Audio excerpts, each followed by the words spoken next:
Let me pick up on that particular assessment, Sitaram Yechury. To be honest, the finance minister has accepted, and I'm quoting him, that manufacturing is the economy's Achilles heel. But the truth is that the index of industrial production from April to December has every single month been in negative territory.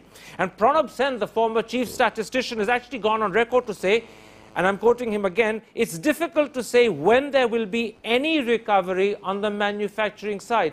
So if Mr. Chidambaram really is hoping for 4.9 for the year as a whole, do you think he's over-reliant on A, agriculture, and B, services? Well, he is relying mainly on services, and agriculture, I think, has grown rather well given the situation. So I don't think you can really expect any further incremental growth there. But services has shown a decline, and you've seen revenues falling in the service sector as per the budget statements. So I think the finance minister's speech today was more of an election statement than a realistic assessment of the economic situation.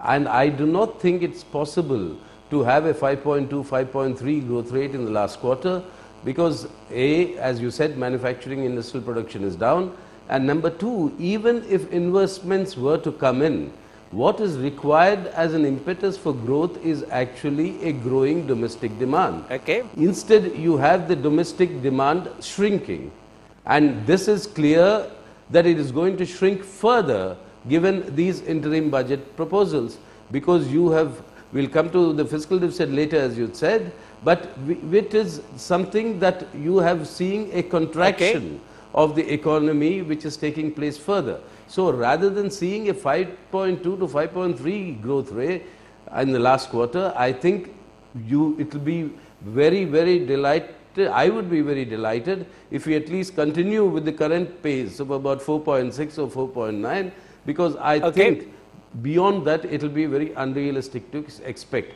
So I can only foresee a greater contraction and not an expansion of our economy.